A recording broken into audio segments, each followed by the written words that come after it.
Olá! Hoje o tema da nossa aula é dado, informação e conhecimento e a interface da gestão do conhecimento com a gestão da informação. Com isso, vamos no primeiro momento apresentar os conceitos sobre dados, os tipos de dados e sobre a inteligência de negócio, conhecido como BI. Vamos falar sobre data science e uma pequena introdução sobre a Big Data. No segundo momento, iremos introduzir a informação e os seus fundamentos teóricos. Posteriormente, falaremos sobre a gestão da informação, apresentando assim as suas etapas, como identificação de necessidades e requisitos, obtenção, tratamento, armazenamento, distribuição, descarte e uso da informação. E por fim, abordaremos as principais diferenças entre a gestão da informação e a gestão do conhecimento. Vamos então entender qual é a diferença de dado, informação e conhecimento? Mas antes de começarmos, vamos analisar a simples situação. Primeiro, veja esse número, 39. 39 é um numeral, é considerado um dado. Mas 39 pode ser o quê? Uma idade, uma temperatura, um peso. Bom, peso, idade, temperaturas, também de formas isoladas, são considerados dados. Se eu escolher graus, então eu tenho ainda que pode ser a temperatura do ambiente, pode ser temperatura corporal. Ambas temperaturas também são consideradas de forma isolada dados. Mas a combinação desses dados me gera uma informação. Então, é 39 graus a temperatura corporal então dessa pessoa. E que, consequentemente, a partir da interpretação desse conjunto de dados, eu tenho então uma informação que essa pessoa ela está com febre alta. Assim, a partir da análise desta informação, eu tenho então que os conhecimentos. Estes, como vimos na aula anterior, ele é resultado de um processamento da informação com os processos mentais, as experiências, valores, crenças, insights, a intuição do detentor. Então, nesse contexto, eu posso ter diferentes aqui ações de acordo com essa informação. Então, por eu ter tido uma experiência onde a febre alta se resolveu quando eu fui ao médico, então a primeira ação relacionada aqui à situação seria procurar um hospital. E pode ser que outras pessoas, elas já tiveram outras experiências, apenas de tomar a medicação, ou não, vou tomar um banho frio, né, ou uma compressa, ou apenas vou continuar monitorando por enquanto. Então, o conhecimento ele é resultante de análise e reflexões de informações segundo valores e modelo mental daquele que o desenvolve. Com isso, proporciona a este uma melhor capacidade o quê? Adaptativa às circunstâncias do mundo real, neste caso, perante a febre alta. E assim, mudando de contexto, na Fórmula 1, por exemplo, a gente tem que os engenheiros, em tempo real, eles acabam obtendo dados de 150 sensores em cada carro, que contemplam sobre, então, os tipos de dados seriam pressão dos pneus, consumo de combustível, força do vento, localização na pista via GPS, temperatura dos freios, entre outros. E aí a gente tem o sensor como mecanismo, né, que vai de fato comunicar tanto com a equipe no box, como um time de engenheiros ali na fábrica. E vejamos que a quantidade de dados obtidos em uma corrida, ela é significativa. 3 teras faz com que a análise desses dados, combinado a outros dados, como é apresentado nesse caso, visto que esses dados obtidos pelas equipes, eles são que compartilhados com fornecedores, com a indústria, e acabam fazendo com que essas consigam aprimorar os produtos, o próprio design, durabilidade, eficiência das peças. Então, a interpretação desse conjunto de dados, segundo um propósito relevante e de consenso para o público, faz com que a organização obtenha uma melhor performance. Mas afinal, o que são os dados? São registros de um evento. Como aqui eu deixo de forma bem simplificada, são sinais que não foram processados, correlacionados, integrados, avaliados ou interpretados de alguma forma. Por exemplo, em um cadastro, quando eu coloco o nome, o endereço, o CPF, então cada um dos campos está obtendo os meus dados pessoais. Mas nesse momento ainda, eu não faço a relação entre esses dados para obter informações. Quando eu faço também uma compra, então eu fiz uma compra de uma televisão, a loja onde foi realizada a compra, quanto que eu paguei pelo aparelho, como foi feito o pagamento, o modelo da TV que eu levei. Então, cada um desses registros são os dados, mas isolados em si, eles não dizem nada sobre as razões pelas quais eu escolhi aquela loja ou por que eu levei determinado aparelho. Então a gente pode concluir que ele é considerado uma unidade elementar da informação. Ainda a gente tem o que? Pouca significação, não permitindo o entendimento do fato ou daquela situação como um todo. Vamos ver um outro exemplo quanto aqui à estrutura desses dados. Nesse caso, a gente tem dados que são estruturados, que são representados em um formato tabular. Então, quando eu insiro já os meus dados, né, num campo de um formulário, como o exemplo anterior, ele já tem já a sua coluna e a sua linha aguardando para fazer o registro desses dados. Os que são semi-estruturados, que eles já não vão possuir mais um modelo formal, né, como eu falei da tabela, para apresentação, e os não estruturados, que eles já não têm, então, o quê? Uma estrutura pré-definida. Hoje é muito comum a gente ter sistemas onde vão capturar dados de uma câmera, que vão capturar dados de sensores, de comentários nas redes sociais, e isso tudo em tempo real. Mas neste caso, vamos ter o auxílio da tecnologia Big Data. Antes disso, de falarmos sobre a tecnologia, muitas organizações têm investido hoje no BI, que vai possibilitar a organização, né, realizar os processos de coleta, organização, análise, né, monitoramento, como eu coloco no slide, e fazer com que esse sistema ou essa ferramenta entregue a informação certa no momento certo para o tomador de decisão. O Business Intelligence, ele foca na análise o que? Descritiva. Então ele responde muito o que aconteceu. Eu consigo então analisar quantos itens do produto foram vendidos no mês passado, como foram as vendas por região, quantas unidades do produto foram vendidos, a questão da sazonalidade. Então no Natal, quantos produtos eu consegui, né, vender, qual foi a receita, o lucro. Então ele já pega e trabalha, analisa os dados, gerando com isso informações relevantes. Temos algumas ferramentas, na verdade, diversas ferramentas, e duas recebem hoje um destaque maior, né, no mercado, como no caso do Tabu, que é uma plataforma que vai permitir reorganizar, né, as informações. Então, a gente tem aqui a presença, né, de dashboards, seriam quadros onde os dados foram trabalhados, processados, gerando informações.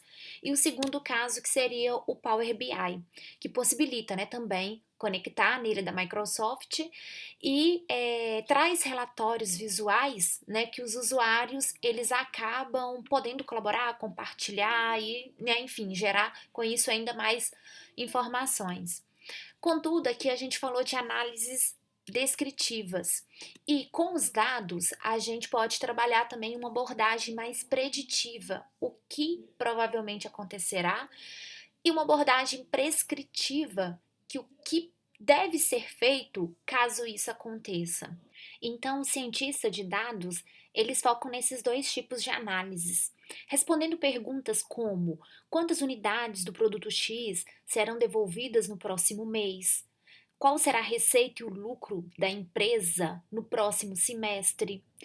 E ainda consigo analisar o que deve ser feito.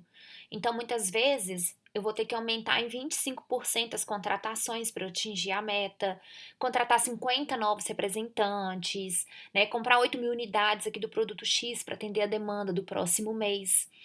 E a gente tem o auxílio hoje da Big Data como uma forma mesmo, né, de conseguir lidar com esse grande número de volume de dados. Então a gente tem que grande parte dos dados hoje, eles são não estruturados, né, ou estão em diversos formatos e que acaba dificultando muito que a análise. Assim, muitas empresas, né, ainda desconhecem quais dados estão disponíveis e quais são as ferramentas de tratamento existentes, mas a gente tem que os dados eles de fato vão sendo capturados. Por exemplo, quando a gente, né, realiza uma compra, uma ligação, ou a gente interage nas redes sociais, a gente está produzindo dados. E vocês já pararam para pensar o quanto que o volume de dados ele cresce, né? Com aqui até uma análise do que está acontecendo na internet por minuto. Então agora, a análise de 2020, ela vai vir ainda com os dados ainda muito mais significativos, por causa realmente do contexto, né, que estamos vivendo e do contato e da utilização da tecnologia. Então, por exemplo, né, se aqui o Netflix ele teve esse aumento exponencial de 2008 para 2019, agora em 2020 a gente já espera uma análise, né, com esses dados aí muito maiores. É só para a gente ter realmente uma comparação e ver como que em um minuto, o quanto que a gente está tendo realmente de acessos e de capturas de dados ou de scrollings, né, no Instagram. E a gente pode utilizar a Big Data, né? Ela refere-se de fato a esse conjunto de dados, né? Cujo tamanho ele é um fator impeditivo aí de armazenamento, de captura e de análise, né? Por parte de ferramentas hoje computacionais tradicionais. Então, a gente requer que novas formas, né? De processamento aí de grandes volumes de dados possam de fato ajudar a amparar aí o processo de decisão. Então, alguns exemplos de aplicações do Big Data são: qual gestor não gostaria de saber a previsão de vendas com alto nível de precisão? E como nós vimos, se a gente tem um volume, né, expressivo de dados, a nossa interpretação, os resultados e as informações geradas, elas acabam sendo muito mais o que? Realísticas.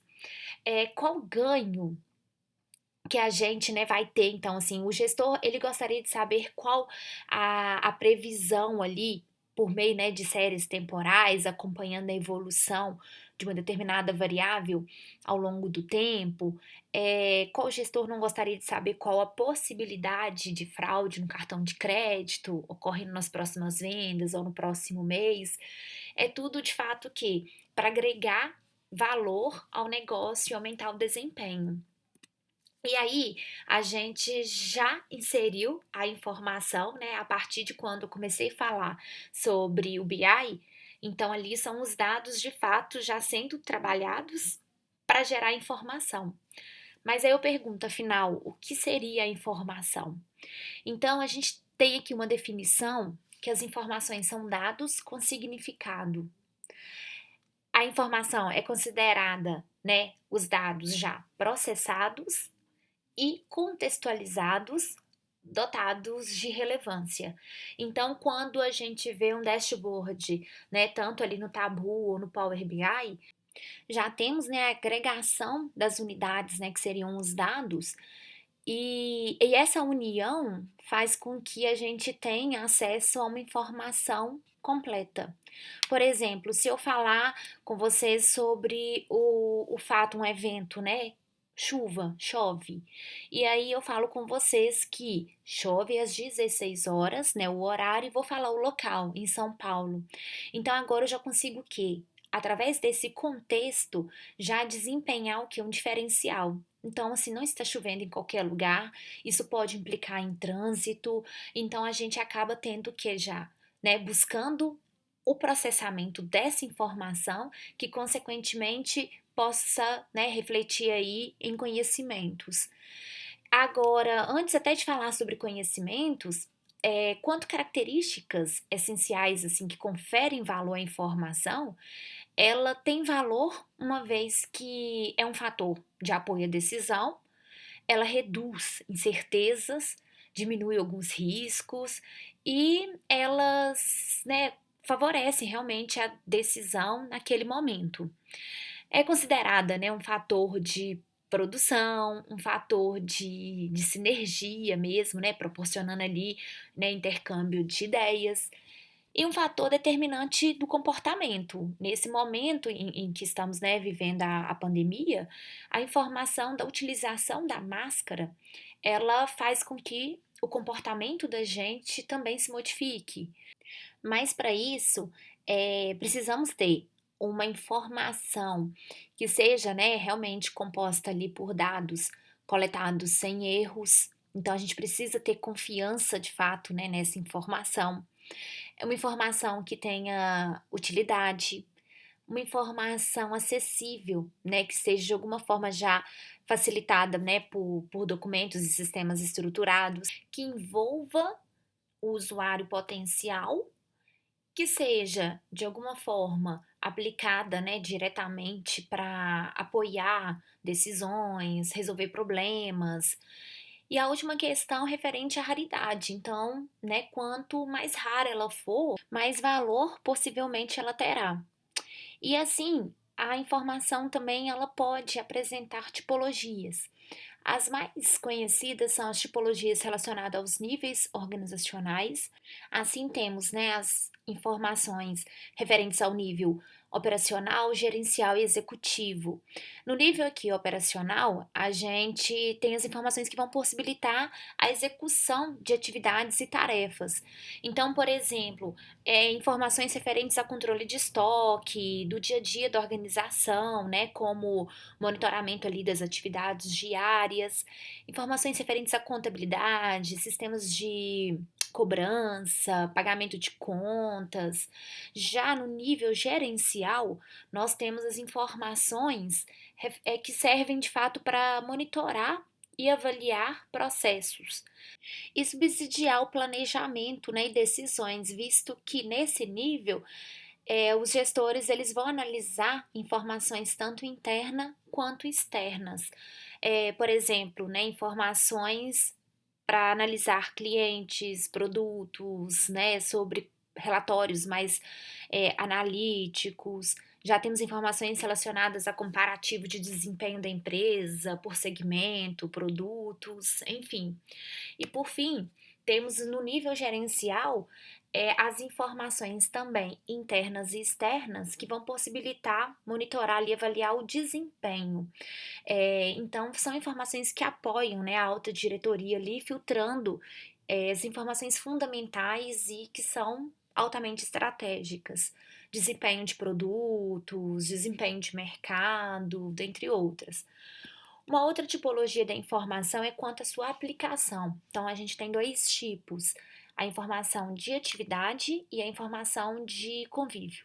A de atividade são as indispensáveis para o funcionamento da empresa, né? Então, aqui eu coloco até alguns exemplos: a nota de saída de um material, um pedido emitido. Então, eu preciso dessas informações para eu conseguir dar, né, andamento às atividades e processos.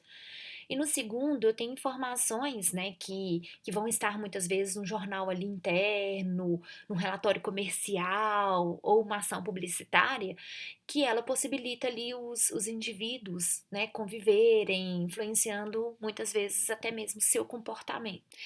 E ao tratar das informações, as organizações também elas têm muitos desafios ligados a essa gestão efetiva da informação, como por exemplo na escolha da tecnologia, que vai, né, suprir a necessidade ali de informação, nas questões referentes à falta ou conflito ou excesso de informação, na disponibilidade dela no momento, né, que precisem, assegurar também a efetividade do custo e quanto à segurança e qualidade. Temos visto falar muito, né, principalmente da questão de seguranças e o quanto que a organização muitas vezes tem que investir. E para isso, a gestão da informação, ela entra em ação, como, né, uma possibilidade aí de fazer com que as pessoas, encontrem os dados, as informações e os conhecimentos já explicitados, né, de que precisam, de uma maneira mais ágil e mais fácil. E para isso a gente tem na literatura diversos modelos que apresentam as etapas de como que a gestão da informação deve ser implantada, né, na organização. E podemos observar também o quanto que as etapas, né, elas acabam aparecendo em um ou mais, né, modelos.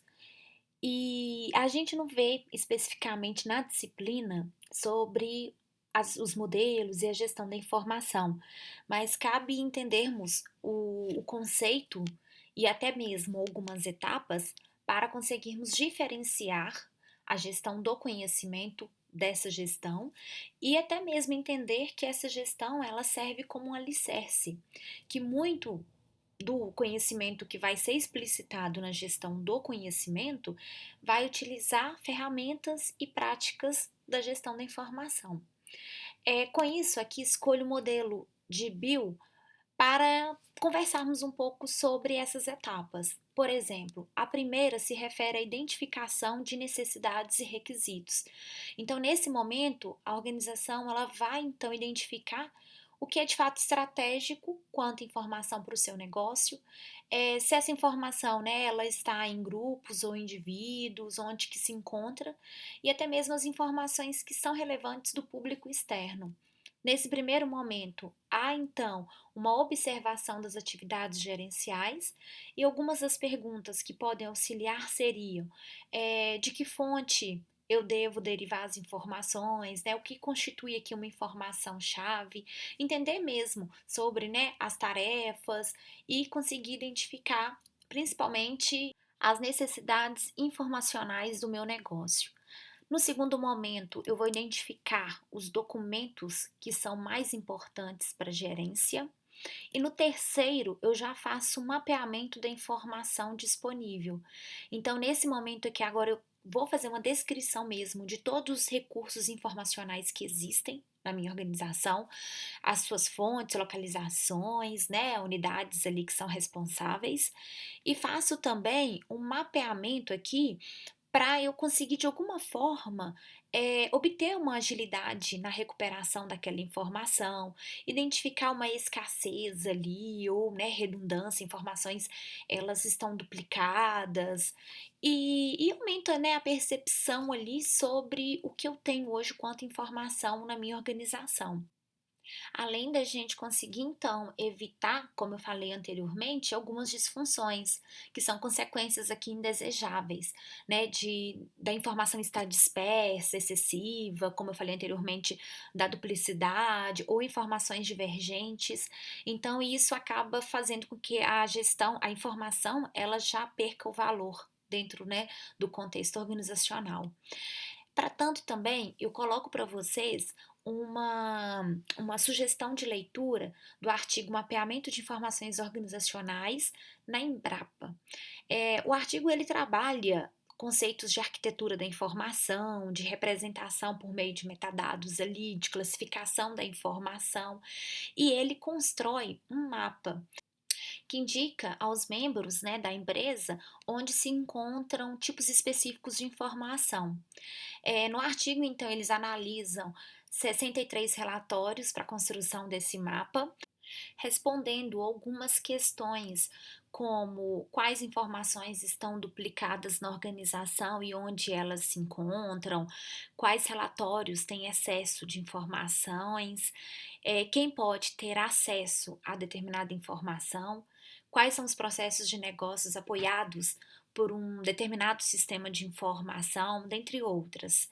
E o processo de mapeamento dessas informações nos sistemas, ele foi subdividido em três subprocessos, que é o de planejamento, da elaboração e depois, por fim, da manutenção do mapa de informações. Recomendo então fortemente a leitura desse material.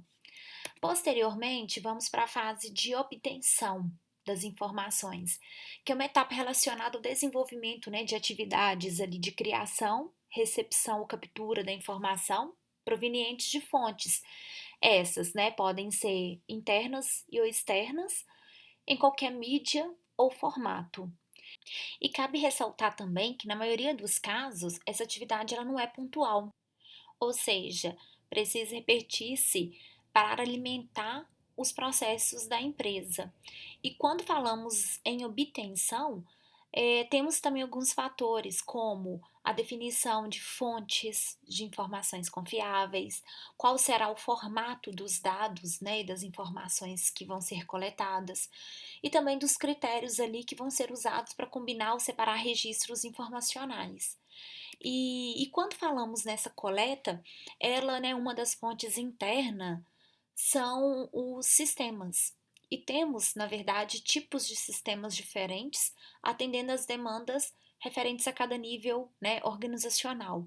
Então, por exemplo, o SPT, que são esses sistemas de processamento de transações, eles vão realizar ali e registrar informações rotineiras, né, que são necessárias para o funcionamento da empresa. Por exemplo, respondem perguntas de rotina, como quantas peças há em estoque, o que aconteceu com o pagamento, né, de determinado colaborador. Já o SIG, que são sistemas de informações gerenciais, eles dependem, né, do sistema de processamento de transações para aquisição de dados e eles são geralmente orientados a eventos internos, ou seja, eles fornecem informações, né, como resultados semanais, mensais, anuais. Alguns deles permitem detalhar dados em base diária, né, ou horária, se necessário, e eles vão, na verdade, utilizar rotinas simples, né, como resumos e comparações, em vez de modelos aqui matemáticos mais sofisticados ou técnicas, né, estatísticas mais avançadas. E a pergunta que ele responde é principalmente: as coisas estão funcionando direito? E aí vamos para o próximo, né, nível. Na verdade, ele fica entre os dois níveis, né, tanto estratégico quanto gerencial, que são os sistemas de apoio à decisão. Então, eles vão utilizar informações dos sistemas anteriores e também de fontes externas, né, tais como valor corrente das ações, preços dos produtos, dos concorrentes, e eles vão ajudar os gerentes a tomar decisões não usuais, que se alteram, né, com rapidez e que não são facilmente especificadas com antecedência. Esses sistemas eles já possuem, né, um poder mais analítico e eles utilizam também, né, modelos para realizar essa análise dos dados. E uma outra questão que é bastante interessante, inclusive, seria a possibilidade de interação. O usuário ele pode alterar suposições, fazer tipo novas perguntas, incluir novos dados, e porque eles vão, na verdade, responder questões como, por exemplo, qual seria o impacto na programação da produção se dobrássemos a venda em dezembro? O que aconteceria ao nosso retorno sobre o investimento se a programação, né, de determinada fábrica, né, uma fábrica X, se atrasasse em 6 meses? Então, na verdade, a diferença para o SIG é que o SAD ele é interativo. O usuário, né, ele pode entrar com várias alternativas e ainda ele avalia as alternativas através de técnicas, né? O what if, né? E se fizer isso, o que acontecerá? Então, né, tais como mesmo projeção, regressão. E por fim, os SAIs, O sistema de apoio ao executivo, ele filtra, ele comprime, rastreia dados críticos, com ênfase mesmo na redução do tempo e esforço requerido para obter informações, né, úteis ali aos executivos. Eles vão empregar, na verdade, o que há mais de avançado em softwares gráficos e podem entregar diagramas provenientes de muitas fontes de forma instantânea. Eles ajudam a responder questões estratégicas, né, e de tendência de longo prazo, como, por exemplo, quais são, né, os níveis de emprego dentro de 5 anos, quais são as tendências de custo do nosso setor ao longo prazo. Então, esses são alguns dos exemplos. E temos também outras fontes, né? Então, além dos sistemas, fontes formais, como realmente informações científicas, informações técnicas, documentos, né, da empresa, e também fontes para obtenção de dados muitas vezes consideradas informais, como exposições, agências de publicidade, por exemplo. E com isso, passamos já para a próxima fase, que é a de tratamento. Nessa fase, a preocupação é realmente identificar processos de organização, formatação, estruturação, classificação, análise, síntese e apresentação que vão ser necessárias para que a organização consiga acessar, né, de forma realmente fácil aquela informação. Então aqui nós temos exemplos, né? A gente pode utilizar taxonomia, mapas conceituais, classificação temática, justamente para a gente conseguir ali, muitas vezes, padronizar, né, ou dar um nível de detalhamento ali adequado à informação e fazer com que ela fique realmente adaptada aos requisitos do usuário. A próxima fase é a de armazenamento, que vai buscar de fato, né, assegurar ali a conservação dos dados e das informações para a gente poder, né, utilizá-las. Tem outras preocupações também nessa fase, como por exemplo, né, a de cópias reservas, realmente, né, identificar se os documentos eles trazem ali, na verdade, alguma necessidade de preservação, né, quanto à umidade, ameaça biológica, catástrofes, né, naturais que podem, né, eventualmente acontecer. Tem também a questão da obsolência tecnológica, né, então que é uma outra preocupação. Então seriam, na verdade, algumas preocupações e até mesmo uma outra sobre necessidade de recuperação. Então, por exemplo, a gente tem uma solicitação e a identificação poderia ser solicitação de transporte, pedido de transporte, requerimento de veículo. Então, se eu buscar ali realizar, né, essa busca utilizando o termo carro, ele não vai produzir nenhuma resposta, né? E uma busca pelo termo transporte irá gerar uma resposta incompleta, porque eu tenho ainda mais um documento, né, com o nome requerimento de veículo. Então, realmente é uma outra preocupação, né, quanto a essa necessidade ali de padronizar, da gente conseguir recuperar os documentos. A próxima etapa se refere à distribuição, e nessa distribuição temos, na verdade, dois tipos, onde a organização, né, ela pode disseminar ou compartilhar informações ali de diferentes fontes. Compartilhar de uma forma mais direcionada, então eu já sei quem vai ser o usuário final, e disseminar de uma forma mais realmente viral, fazendo com que muitas pessoas tenham acesso àquele tipo de informação. E é exatamente o objetivo da fase, permitir mesmo que a informação ela chegue a quem precise dela. Pode ser tanto pelo método de divulgação ou pela busca mesmo realizada pelo usuário. Por exemplo, eu entro no site da UFOP e faço uma busca sobre os editais de pesquisa que estão abertos. Ou, por outro lado, a UFOP ela pode também disponibilizar informação utilizando um método como da plataforma MiUFOP, de forma que quando eu acessar a plataforma, a informação já é entregue e já fica disponível ao usuário. Então, o modo de entrega da informação deve corresponder com as preferências e hábitos informacionais dos usuários.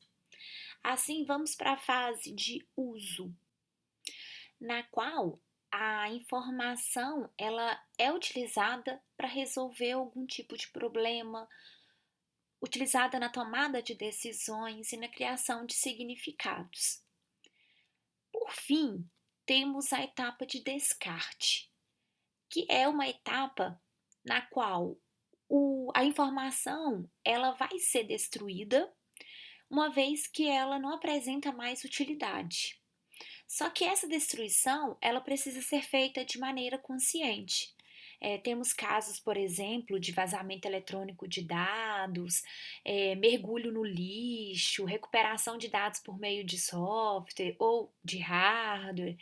Então, é necessário fazer um descarte consciente. Assim, a gestão da informação, ela tem também a preocupação com a qualidade da informação, ou seja, existem algumas dimensões a serem analisadas no que se trata quanto à qualidade da informação, como a abrangência, que seria uma informação sem excessos desnecessários, a integridade, se a informação ela está corrompida, adulterada, a veracidade, se ela é considerada fiel aos fatos que representa, a confidencialidade, que se refere ao acesso somente por pessoas de direito, disponibilidade, se a informação é facilmente acessada. Aí temos o caso também da atualização da informação, do ineditismo, se a informação é atraente ao público-alvo, a questão se está suficientemente detalhada, a questão da credibilidade perante o público-alvo, se a informação é original, quantos locais físicos e virtuais a organização está disponível, a importância da informação no tempo, a representatividade e, por fim, se a informação está sendo acessada pelo seu público-alvo. E ainda, a gestão da informação trabalha a segurança da informação, ou seja, requisitos referentes à proteção contra divulgação indevida, contra a modificação não autorizada, garantir que a informação seja proveniente da fonte, e a questão também da proteção contra a alegação por parte de um dos participantes de uma comunicação que a mesma não ocorreu. Assim, fechamos a aula de hoje com a seguinte reflexão: qual seria então a diferença entre a gestão da informação e do conhecimento? Vimos que a gestão da informação, ela trabalha e toda a ênfase é na informação ou no conhecimento explicitado, uma vez que esse já encontra-se em documentos, repositórios de dados. E a gestão do conhecimento vai ter uma ênfase maior em conhecimentos tácitos, na aprendizagem e nas competências individuais. Assim, a gente pode dizer que os processos da gestão da informação, eles trabalham essa questão de organização, tratamento, obtenção da informação. E no caso da gestão do conhecimento, temos uma ênfase na descoberta, criação, compartilhamento do conhecimento. São objetos diferentes. Assim, podemos ainda afirmar que a gestão do conhecimento ele vai além da gestão da informação, justamente pelos processos referentes ao conhecimento. Ele se preocupa com a gestão da inovação e da criatividade, com a aprendizagem organizacional e principalmente com a criação de ambientes favoráveis, que vão, né, possibilitar a organização criar novos conhecimentos. E como havia mencionado, uma pesquisa que realizei nas secretarias do Estado identificou que algumas organizações que alegavam ter gestão do conhecimento, elas ainda estavam em âmbito da gestão da informação, como, por exemplo, uma secretaria onde o seu projeto, iniciativa, se tratava de uma página, de um site onde disponibilizava informações referentes aos números de instituições de ensino e cursos, informações de docentes das instituições, dos discentes, sobre bolsas, grupos de pesquisas, ainda bem no âmbito da gestão da informação. Já uma outra secretaria criou um ambiente de interação entre o governo, universidades e empresas. As universidades, por sua vez, desenvolvem pesquisas e podem ofertar conhecimentos. As empresas possuem demandas e o governo, ele fez esse link entre as universidades e as instituições, empresas, organizações de forma geral. E nesse ambiente, as empresas faziam, né, relatos de demandas, as instituições colocavam seus projetos e falavam como poderiam ajudar essas empresas, e ali, com o link Compartilhe seu conhecimento, havia um ambiente de interação e de aprendizagem. Esse caso é considerado como uma prática para impulsionar a criação de conhecimentos. No outro caso, seria um repositório onde há a divulgação, compartilhamento de informações. Bom, fechamos a nossa aula por aqui. Essas foram as referências utilizadas e, mais uma vez, repito que esse material foi gerado principalmente a partir dessas referências e de outras informações, com uso exclusivo para fins acadêmicos.